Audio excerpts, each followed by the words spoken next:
Hello students, आज हम लोग पी ब्लॉक एलिमेंट का इंट्रोडक्टरी पार्ट, बेसिक कॉन्सेप्ट्स कह सकता हूँ मैं इसको, basic concepts in general inorganic chemistry, वो स्टार्ट करेंगे। परफेक्टली सेइंग इनऑर्गेनिक केमिस्ट्री के हमारे पास 4 चैप्टर्स आते हैं।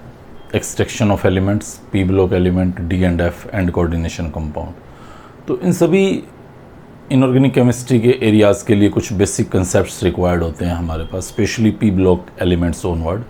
तो हम लोग सबसे पहले before going to the groups, उनकी स्टडीज़ को जानने से पहले हम लोग एक बार बेसिक कॉन्सेप्ट्स को थोड़ा सा स्टडी करेंगे। ये बहुत ही इंपॉर्टेंट एरिया रहेगा जिसमें काफ़ी सारी चीज़ें आप लोग क्लास 11 में पढ़ चुके हैं। जैसे मैंने यहाँ पे कुछ बेसिक कॉन्सेप्ट्स मार्क किए हुए हैं: size, ionisation energy, electronegativity, electron affinity, metallic and non metallic character.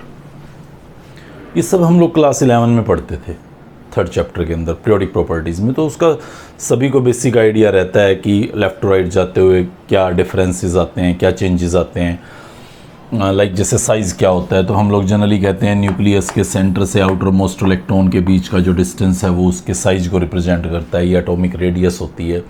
या आयनाइजेशन एनर्जी की बात करें तो आयनाइजेशन एनर्जी इस मोस्ट लूज बाउंडेड इलेक्ट्रॉन को बाहर निकालने में लगने वाली एनर्जी होती है। या इलेक्ट्रोनेगेटिविटी की बात करें तो 2 एटम्स जब कोई एक शेयर पेयर पोजेस करते हैं तो उस शेयर्ड पेयर को अपनी तरफ अट्रैक्ट करने का टेंडेंसी इलेक्ट्रोनेगेटिविटी होता है। या कोई हमारे पास एक आइसोलेटेड एटम है और वो इलेक्ट्रॉन को अपने अंदर गेन कर रहा है, F नेगेटिव बना रहा है, तो ये इलेक्ट्रॉन लेने का टेंडेंसी इलेक्ट्रॉन एफिनिटी होता है। सिमिलरली किसी मैटर के अंदर इलेक्ट्रॉन लॉस करने की टेंडेंसी है, मैलिएबिलिटी है, डक्टिलिटी है, गुड कंडक्टर ऑफ इलेक्ट्रिसिटी है, तो ये सब मेटेलिक कैरेक्टर को रिप्रेजेंट करते हैं। और अगर ऐसा नहीं है तो वो नॉन मेटेलिक कैरेक्टर को रिप्रेजेंट करते हैं। हम लोग इन डिटेल इसके ऊपर डिस्कशन यहाँ पे नहीं करेंगे इस पर्टिकुलर लेक्चर में, बट अगर किसी को कोई डाउट हो तो वो सेपरेटली मुझसे इनका डिटेल कोई भी एक चैप्टर, कोई भी एक लाइव या रिकॉर्डेड लेक्चर डिमांड कर सकते हैं, आप पूछ सकते हैं। अगर 11th क्लास में आपको इन टॉपिक्स पे डाउट रहा है तो हम लोग उससे आगे स्टार्ट करेंगे। आप बस अगर इन सब चीज़ों को नॉमिनली जानते हैं तो बस इतना ध्यान रख सकते हैं कि पीरियोडिक टेबल में ionisation energy, electronegativity, electron affinity और नॉन मेटेलिक कैरेक्टर, ये 4 चीज़ें लेफ़्ट टू राइट जाते हुए बढ़ती हैं। साइज और मेटेलिक कैरेक्टर वो इधर जाते हुए डिक्रीज होता है। वहीं अगर हम पीरियोडिक टेबल में डाउनवर्ड मूवमेंट करें तो ionisation energy, electronegativity, electron affinity और नॉन मेटेलिक कैरेक्टर नीचे जाते हुए घटता है, जबकि साइज और मेटेलिक कैरेक्टर बढ़ता है। इन सब में कुछ कुछ एबनॉर्मेलिटीज़ एग्जिस्ट कर सकती हैं, कहीं कहीं पे बात में वेरिएशन आ सकता है। तो उसके लिए हमें क्लास 11 में ही जाके डिटेल में पढ़ना होगा कि लाइक सेकंड पीरियड में आयनाइजेशन एनर्जी का ट्रेंड एक्चुअली क्या रहता है, कहाँ कहाँ पे ये एबनॉर्मेलिटी शो करते हैं, इस पर्टिकुलर ट्रेंड को ओबे नहीं करते हैं। बट इन जनरल मैं बता रहा हूँ कि ये ट्रेंड कुछ इस तरह से बिहेव करता है। फिर भी किसी को अगर डाउट हो तो you can ask for a lecture of class 11 for these properties. हम लोग यहाँ पे इस पर्टिकुलर लेक्चर पे टाइप्स ऑफ कंपाउंड से अपनी कहानी को स्टार्ट करेंगे कि कंपाउंड्स कितनी तरह के बनते हैं, हमें कैसे पता करना होगा कि किस पर्टिकुलर कंपाउंड का क्या नेचर रहने वाला है। तो हम लोग ब्रॉडली 2 तरह से कंपाउंड्स को डिस्कस करते हैं। एक हमारे पास आते हैं आयनिक कंपाउंड्स और एक हमारे पास आते हैं कोवेलेंट कंपाउंड्स। आयनिक वो कंपाउंड्स हैं जिनमें electrostatic force of attraction exist करता है। बॉन्ड का कोई पर्टिकुलर डायरेक्शन नहीं होता, कोई उन मॉलिक्यूल्स की शेप नहीं होती, वो जस्ट एक लैटिस बनाए हुए होते हैं। और कहाँ पे आयनिक बॉन्ड बनना है, कौन पर्टिकुलर बॉडी आयनिक बॉन्ड बना सकती है, तो इसका बड़ा सिंपल सा क्राइटेरिया है। अगर आपकी उस स्पीशीज में कोई एक अच्छा इलेक्ट्रॉन डोनर हो और एक अच्छा इलेक्ट्रॉन एक्सेप्टर हो, तो डोनर इलेक्ट्रॉन्स को ट्रांसफ़र कर देगा और एक्सेप्टर उसे गेन कर लेगा, तो वो आयनिक बॉन्ड बना सकते हैं। ग्रुप 1 से लेके और ग्रुप 12 तक हमारे पास जितने भी एलिमेंट्स हैं उन सब की लास्ट शेल में 1 या 2 इलेक्ट्रॉन्स होते हैं जिनको वो आसानी से छोड़ सकते हैं। वहीं ग्रुप 16 एंड 17 में पर्टिकुलरली अगर हम देखें तो उनकी लास्ट शेल में एक या दो इलेक्ट्रॉन्स की कमी होती है अपना ऑक्टेट पूरा करने में, तो वो उन एक या दो इलेक्ट्रॉन्स को लेने का बहुत अच्छा टेंडेंसी रखते हैं। तो इनमें से कोई एक पर्टिकुलर एलिमेंट, इनमें से किसी एक पर्टिकुलर एलिमेंट के साथ जब भी कंपाउंड बनाएगा तो मोस्ट ऑफ द टाइम वो कंपाउंड आयनिक ही होगा। कुछ एक्सेप्शन एग्जिस्ट करेंगे, लाइक लिथियम का आप कंपाउंड पाएंगे या बेरिलियम का आप कोई कंपाउंड दिखे तो वो आपको समटाइम कोवेलेंट कंपाउंड दिख सकता है, बट वो एक्सेप्शनल है। हम लोग इन डिटेल इस पॉइंट को यहाँ पे इलेबोरेट करेंगे।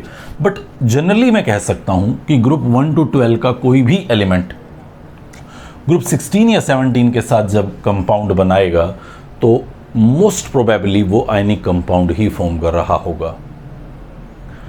क्या होगा अगर 16 वाला 17 के साथ बना रहा हो, या 16 वाले बना रहे हों, या 17 वाले बना रहे हों, या 13, 14, 15, 16, 17 वाले आपस में बना रहे हों, जहाँ पे ये सिस्टम सेट ना हो पा रहा हो, तो वहाँ पे प्रोबेबिलिटी रहती है कि वो कोवेलेंट कंपाउंड्स को फेवर करेंगे। जैसे आप SO2 को देखिए, दोनों ग्रुप 16 के मेंबर हैं। आप ClF3 को देखिए, दोनों ग्रुप 17 के मेंबर हैं। आप NF3 को देखिए, एक ग्रुप 15 का मेंबर है, एक ग्रुप 17 का मेंबर है। तो प्रीडोमिनेटिंगली आई कैन से ये सभी एग्जाम्पल जितने भी मैंने दिखाए हैं वो सभी हमारे कोवेलेंट कंपाउंड्स थे।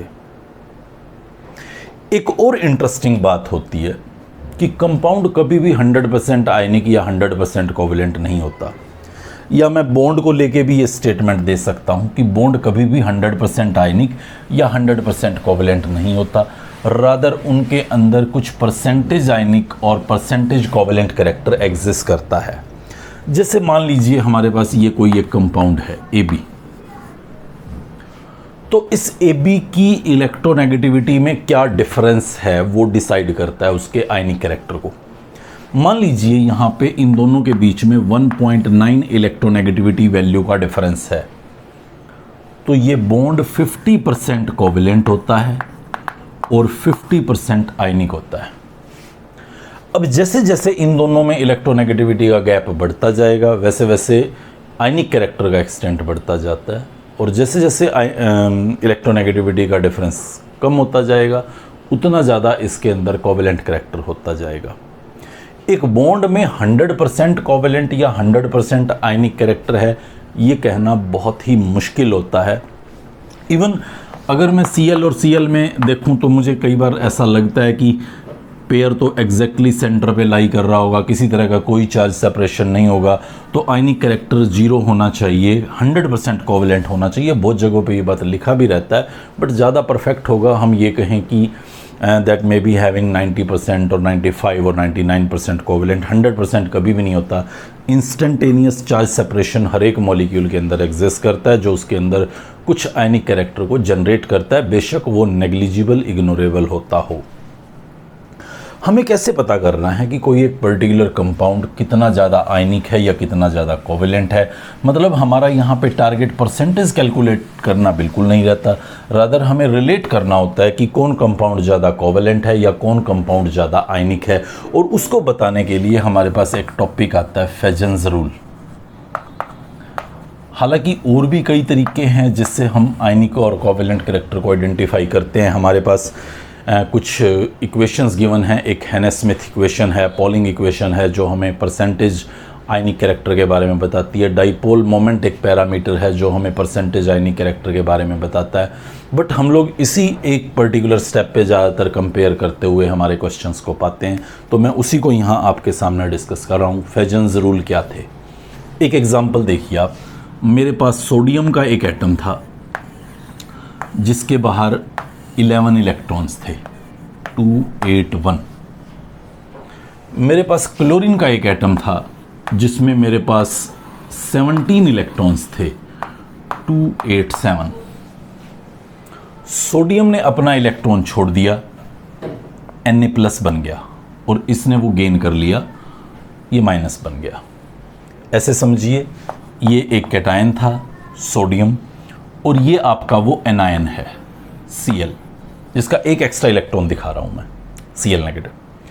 अभी ये जो नेगेटिव चार्ज ऑन क्लोरीन है, चाहे एक इलेक्ट्रॉन का क्लाउड समझ लो, और चाहे ये सारे 18 इलेक्ट्रॉन्स का क्लाउड समझ लो, ये इस न्यूक्लियस के चारों तरफ बिल्कुल सिमेट्रिकल डिस्ट्रीब्यूटेड है। मतलब ये स्पीसीज एक नॉन पोलर स्पीसीज है जिसमें किसी तरह का कोई चार्ज सेपरेशन नहीं है। सभी मोनोटॉमिक स्पीसीज नॉन पोलर ही होती हैं। तो Cl नेगेटिव एक नॉन पोलर स्पीसीज है। लेकिन Na ने इलेक्ट्रॉन छोड़ने के बाद जब इन दोनों में अट्रैक्शन हुआ पॉजिटिव और नेगेटिव के बीच में, तो इस पॉजिटिव ने उसके इलेक्ट्रॉन क्लाउड को अपनी तरफ खींचना शुरू कर दिया और न्यूक्लियस को रिपेल करना शुरू कर दिया। रिजल्टिंग जो ये स्पीसीज था, ये स्पीसीज कुछ इस तरह से पोलराइज्ड हो गया, जिसको मैं कह सकता हूं इंड्यूस्ड पोलराइजेशन। जो पहले सिमेट्रिकली चार्ज दिख रहा था मुझे, वो इस कैटायन की अप्रोचिंग से अनसिमेट्रिकल हो गया। कैटायन ने इलेक्ट्रॉन क्लाउड को अपनी तरफ खींच लिया और पॉजिटिव बॉडी को दूर कर दिया। तो ये जो क्लोरीन था पहले सिमेट्रिकली डिस्ट्रीब्यूटेड, वो अब इस तरह से बदल गया जैसे ही इस सोडियम कैटायन ने इसको अप्रोच किया। मतलब ये सोडियम वो कैटायन था और ये आपका वो Cl नेगेटिव एनायन था जिसमें पोलराइजेशन इंड्यूस हो गया। अदरवाइज पोलराइजेशन ना होता अगर कैटायन उसके पास ना आता। ये सोडियम प्लस का इन इलेक्ट्रॉन्स को अपनी तरफ खींचने का टेंडेंसी, मतलब ट्रांसफरेंस इज नॉट 100%। अगर ट्रांसफरेंस 100% हो तो सोडियम प्लस उस इलेक्ट्रॉन से किसी तरह का कोई वास्ता ना रखे, लेकिन वो तो उसको वापस अपनी तरफ ग्रैब करने की कोशिश कर रहा है। रिजल्टिंग उसके अंदर आयनिक कैरेक्टर का कुछ डिक्रीज हो रहा है। यही उसके अंदर कोवेलेंट कैरेक्टर का इंक्रीज है। अगर आयनिक कैरेक्टर उसका 100% नहीं है, सपोज करो 85% है, तो 15% उसके अंदर कोवेलेंट कैरेक्टर एग्जिस्ट करता होगा। तो जिस NaCl को हम सदा कहते आ रहे हैं कि वो एक आयनिक कंपाउंड होता है, आप याद रखिए 100% आयनिक वो भी नहीं होता, उसके अंदर भी कुछ कोवेलेंट कैरेक्टर मौजूद होता है। हमें देखना है। ये देखिए, पहले कुछ टर्म्स को एक बार समझिए। ये इस तरह से एनायन का पोलराइज हो जाना, जो पहले सिमेट्रिक डिस्ट्रीब्यूटेड था उसका इस तरह से बन जाना, इसको बोलते हैं पोलराइजेबिलिटी। ये एक एनायन की कैपेसिटी है, पोलराइजेबिलिटी। और किसने किया ये काम? कैटायन ने। ये उसकी पावर है, पोलराइजिंग पावर। और रिजल्ट क्या हुआ?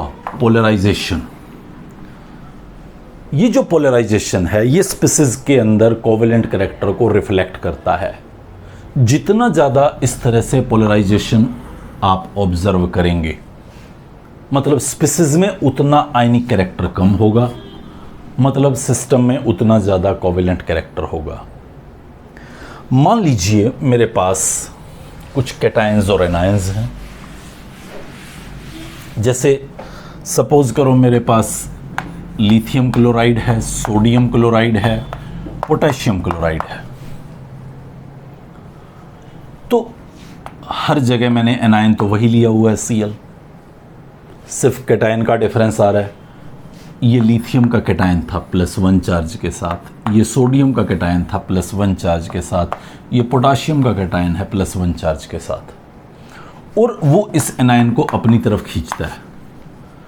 चार्ज बेशक सब पे सेम है, लेकिन चार्ज की कंसंट्रेशन यहाँ सबसे ज़्यादा होगी क्योंकि ये छोटे साइज़ का कैटायन है।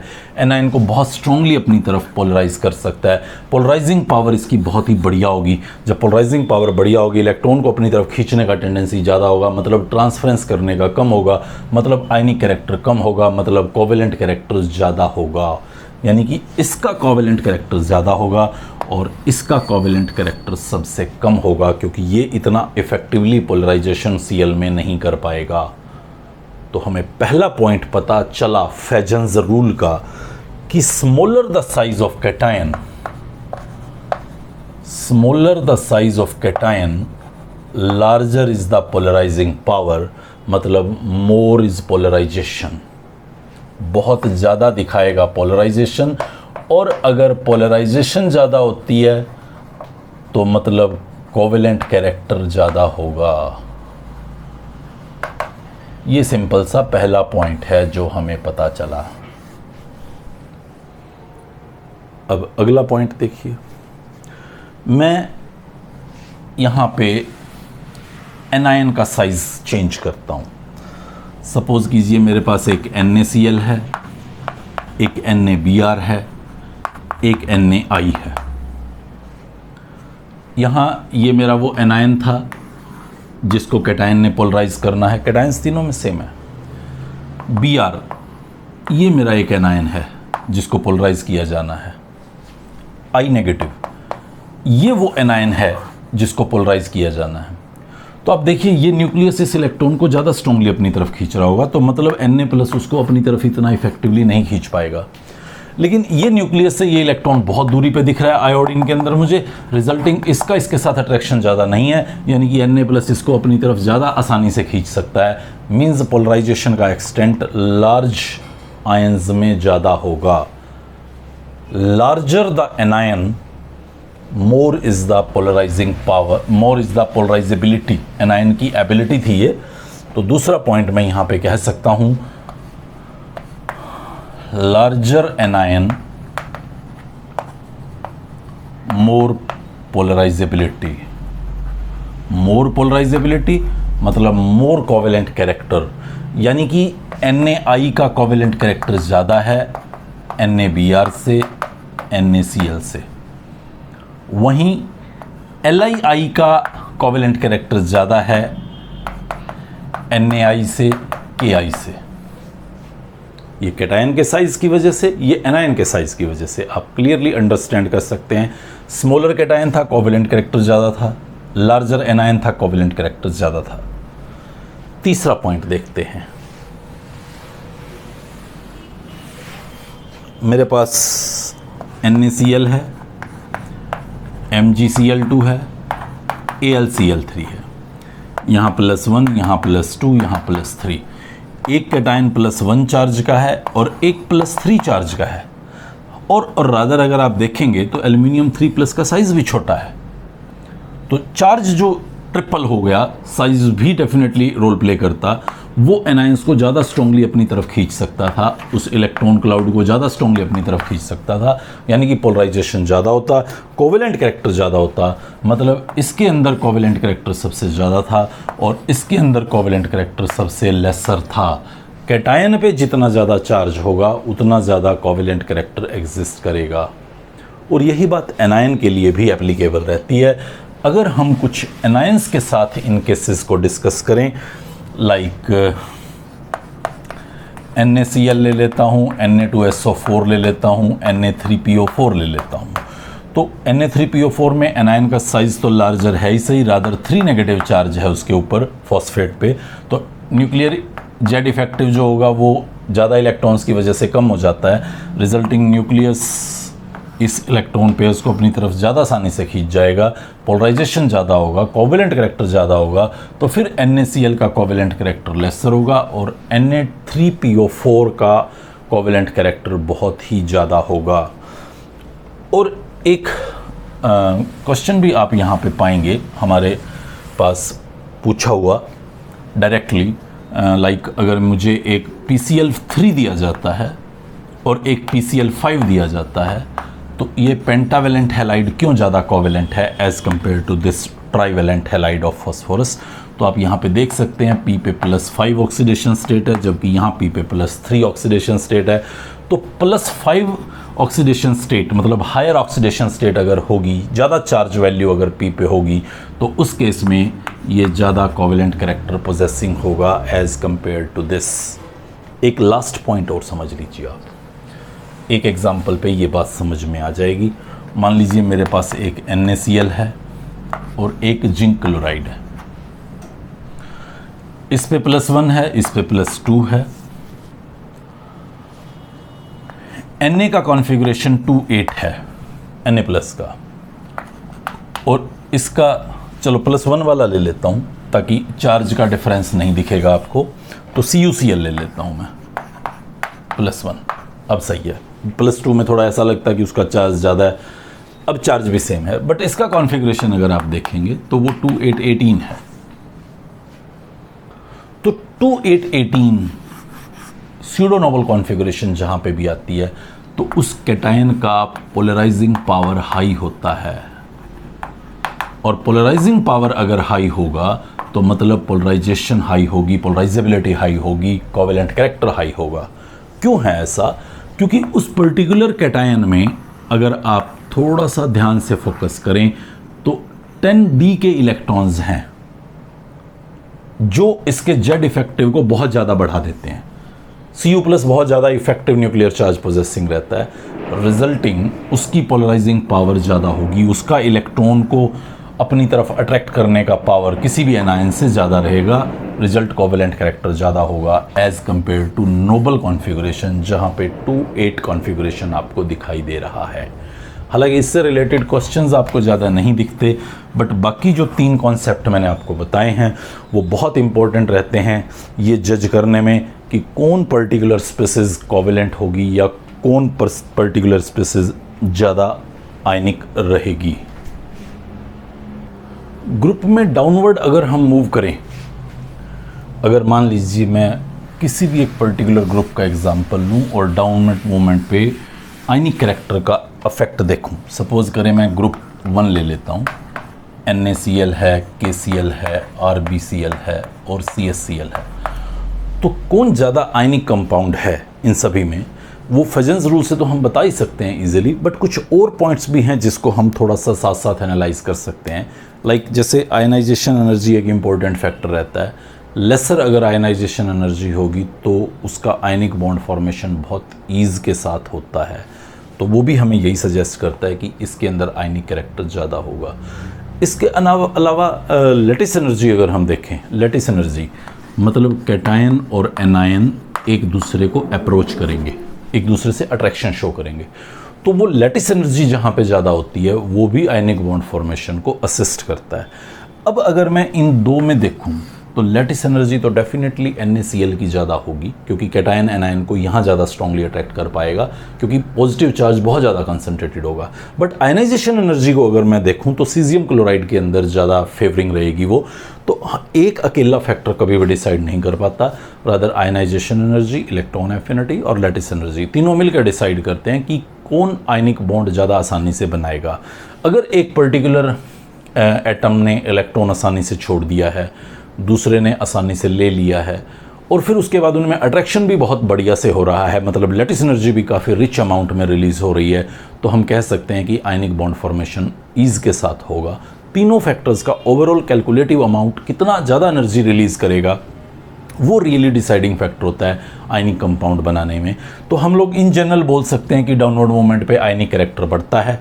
क्यों बढ़ता है आयनिक कैरेक्टर, तो फेजेंस रूल के अकॉर्डिंग हम अपने इस आंसर को ज़्यादातर एक्सप्लेन करेंगे, क्योंकि हर जगह पे हमें आयनाइजेशन एनर्जी, लैटिस एनर्जी और इनके डेटाज अवेलेबल नहीं होते और उसके डेटाज के बिना हम लोग पता भी नहीं कर पाएंगे। तो फेजेंस रूल के अकॉर्डिंग ही हम जनरली इस बात को सर्च कर रहे होते हैं कि कौन ज़्यादा आयनिक है और कौन ज़्यादा कोवेलेंट कंपाउंड होगा।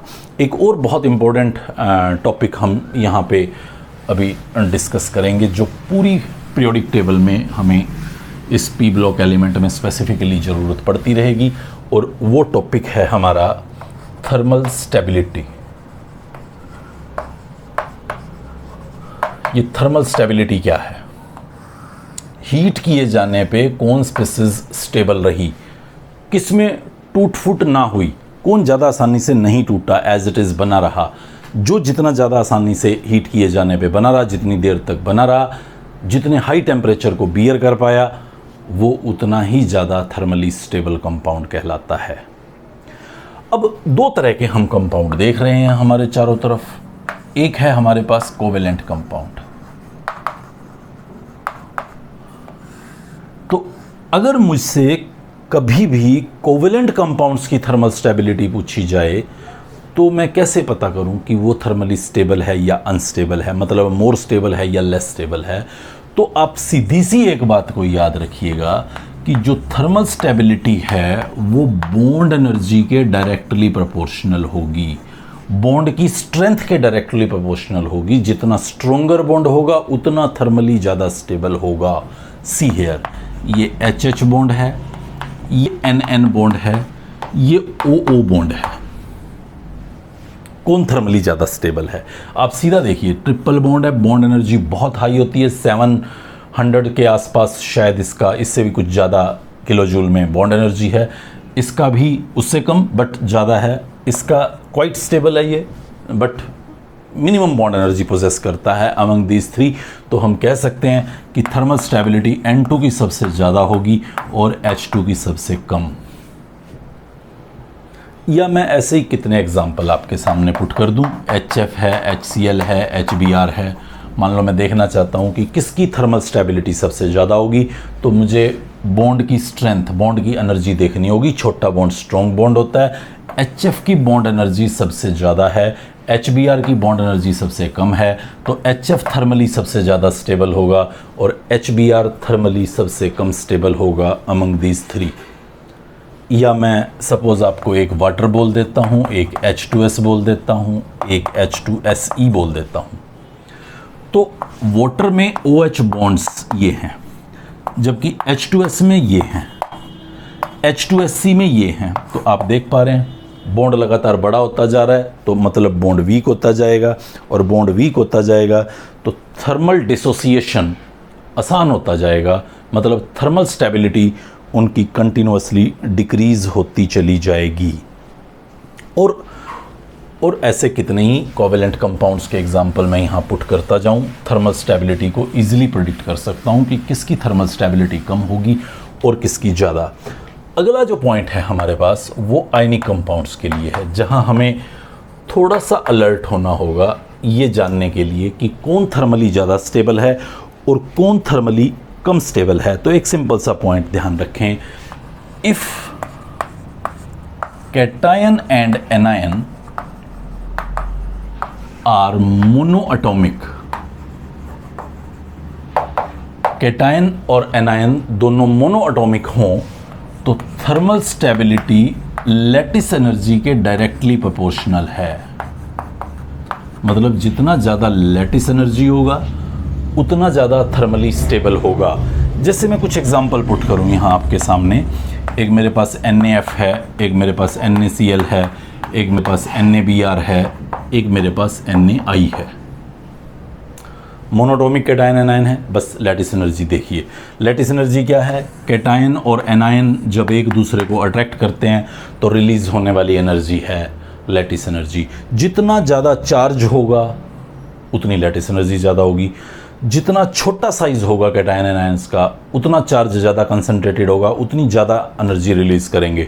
तो डेफिनेटली यहाँ पे आप देख पाएंगे चार्ज तो सभी में प्लस माइनस है, +1 -1, तो यहाँ पे कैटायन भी सब में सेम डाला हुआ है। तो एनायन आप देखें F नेगेटिव, ये नेगेटिव चार्ज बहुत ज़्यादा कंसंट्रेटेड होगा और ये नेगेटिव चार्ज उतना ज़्यादा कंसंट्रेटेड नहीं होगा, रिजल्टिंग NaF का थर्मल स्टेबिलिटी सबसे ज़्यादा होगा और NaI का थर्मल स्टेबिलिटी सबसे कम होगा।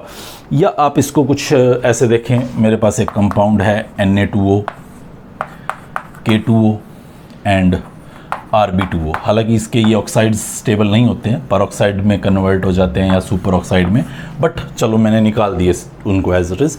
अब अगर मैं यहाँ पे देखना चाहूँगा तो मैं यहाँ देखूँगा, मुझे फिर जो है वो लैटिस एनर्जी देखनी है कि किसकी ज़्यादा है। तो फिर यहाँ कैटायन का साइज़ सबसे छोटा है, एनायंस तो सब में सेम है, तो जहाँ कैटायन का साइज़ छोटा होगा वहाँ पे लैटिस एनर्जी ज़्यादा मिलने वाली है। तो फिर Na2O जो है वो ज़्यादा थर्मली स्टेबल होगा एज़ कम्पेयर टू K2O और Rb2O। या मैं ऐसा ही कुछ और एग्जाम्पल यहाँ पे मेंशन करूँ, जैसे एक मेरे पास MgH2 है, एक मेरे पास लेट मी से CaH2 है, एक मेरे पास BaH2 है। ग्रुप 2 के ये हाइड्राइड्स हैं। तो पहले चेक कर लीजिए मोनोटॉमिक है कि नहीं है। इसको डायटोमिक मत समझ लेना, ये H- है, ये Mg2+ है, तो मोनोटॉमिक आयन पड़ा हुआ है, ये भी मोनोटॉमिक कैटायन है। और जब भी दोनों चीज़ें मोनोटॉमिक होंगी तो आपको लैटिस एनर्जी चेक करनी है। ये देखिए, smaller size of cation more powerfully it will attract H negative, more will be the lattice energy released, मतलब more will be the thermally stable compound। तो MgH2 सबसे ज़्यादा थर्मली स्टेबल होगा, CaH2 उससे कम थर्मली स्टेबल होगा और BaH2 तो सबसे कम थर्मली स्टेबल होगा। ये सब कॉन्सेप्ट हम यूज़ कर सकते हैं बहुत आसानी से। एक और एग्जांपल लिख देता हूँ मैं यहाँ पे। एक हमारे पास है Na2O, एक हमारे पास है MgO और एक हमारे पास है Al2O3। पहले चेक कर लीजिए कि दोनों मोनोटॉमिक हैं। Sodium oxide, magnesium oxide, aluminium 3+, एक मोनोटॉमिक है ये, इस 2 को मत देख लेना। ऑक्साइड O2 नेगेटिव ही है, ये एक मोनोटॉमिक आयन है। तो मोनोटॉमिक आयन में फिर मुझे लैटिस एनर्जी देखनी थी। तो अब देखो, एनायंस पे तो सब पे 2 नेगेटिव चार्ज है, सेम एनायन है। यहाँ कैटायन छोटा भी है और +3 चार्ज भी है, यानी कि सबसे ज़्यादा थर्मल स्टेबिलिटी आपको यहाँ नज़र आएगी, क्योंकि लैटिस एनर्जी एल्यूमिनियम ऑक्साइड की सबसे ज़्यादा होगी। तो Na2O सबसे कम थर्मली स्टेबल होगा और Al2O3 सबसे ज़्यादा थर्मली स्टेबल होगा। ये बहुत ही इम्पोर्टेंट कॉन्सेप्ट है आयनिक कंपाउंड्स। अगर suppose cation and anion are mono atomic, but अगर कैटायन और एनायन मोनो एटॉमिक ना हो, उनमें से कोई एक या दोनों पोली एटॉमिक हों, so if poly atomic cation या एनायन आपके सामने आए तो आप अपना रुख बदलें और ध्यान रखें thermal stability is directly proportional to lattice energy. मतलब जितनी ज़्यादा लैटिस एनर्जी होगी, sorry, thermal stability is directly proportional to ionic character. जितना ज़्यादा आयनिक कैरेक्टर होगा उतना ज़्यादा थर्मली स्टेबल रहेगा। तो अब आपको आयनिक कैरेक्टर सर्च करना होगा। जैसे मैं कुछ एग्जांपल्स यहाँ पे पुट करूँ, एक है Li2O3, एक है मेरे पास Na2CO3, एक मेरे पास है K2CO3। मैं इनकी थर्मल स्टेबिलिटी देखना चाहता हूँ। तो मुझे साफ दिख रहा है, ये तो हालांकि मोनोटॉमिक है बट ये पॉलीएटॉमिक है। तो पॉलीएटॉमिक एक भी आ गया तो अब मैं चुपचाप आयनिक कैरेक्टर देखूंगा किस में आयनिक कैरेक्टर ज़्यादा है। तो फेजन्स रूल पे चला जाऊंगा। स्मॉलर साइज कैटायन का होता है तो कोवेलेंट कैरेक्टर ज़्यादा होता है, मतलब इसका आयनिक कैरेक्टर सबसे ज़्यादा होगा, यानी कि ये सबसे कम थर्मली स्टेबल होगा और ये थर्मली सबसे ज़्यादा स्टेबल होगा। या मैं कुछ और एग्जांपल आपके सामने पुट करूं, यहाँ बेरिलियम सल्फेट ले लेता हूँ, यहाँ कैल्शियम सल्फेट ले लेता हूँ, यहाँ बेरियम सल्फेट ले लेता हूँ। फिर मुझे साफ दिख रहा है कि जो एनायन है वो पॉलीएटॉमिक है। तो मैं फिर देखूंगा आयनिक कैरेक्टर कहाँ सबसे ज़्यादा है। तो ये कोवेलेंट कैरेक्टर पोजेस करता है, स्मॉलर साइज ऑफ कैटायन है, ये लार्जर साइज ऑफ कैटायन है, आयनिक कैरेक्टर ज़्यादा पोजेस करता है। तो बेरिलियम सल्फेट की जो थर्मल स्टेबिलिटी है वो सबसे कम होगी और बेरियम सल्फेट का जो थर्मल स्टेबिलिटी है वो सबसे ज़्यादा होगा।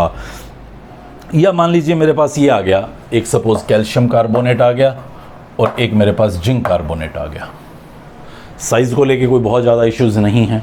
तो मैं देख रहा हूँ इसका कोवेलेंट कैरेक्टर ज़्यादा होता है। आप देख सकते हैं यहाँ पे 2818 कॉन्फ़िगरेशन आएगा, जबकि यहाँ पे 2888 कॉन्फ़िगरेशन आएगा। तो यहाँ पे कोवेलेंट कैरेक्टर ज़्यादा होगा, मतलब यहाँ पे आयनिक कैरेक्टर ज़्यादा होगा। फेजन्स रूल का 4th part, pseudo Nobel configuration अगर आ जाती है तो कोवेलेंट कैरेक्टर ज़्यादा होता है, मतलब इसका आयनिक कैरेक्टर ज़्यादा है और इसका आयनिक कैरेक्टर ज़्यादा है, तो मतलब ये थर्मली ज़्यादा स्टेबल होगा as compare to zinc carbonate. और हालांकि ये छोटा सा टॉपिक है बट सभी ग्रुप्स में कहीं ना कहीं थर्मल स्टेबिलिटी हमें फंसी दिखती है। तो इस पर्टिकुलर पॉइंट पे अगर आप थर्मल स्टेबिलिटी को समझ के चलेंगे, साथ साथ आयनिक कोवेलेंट कैरेक्टर को समझ के चलेंगे, तो डेफिनेटली आप उन सभी क्वेश्चंस को बहुत अच्छे से सॉल्व कर पाएंगे। नेक्स्ट लेक्चर में फिर हम लोग कुछ ऐसे ही नए कॉन्सेप्ट्स के साथ यहाँ पे मिलते हैं। Good bye.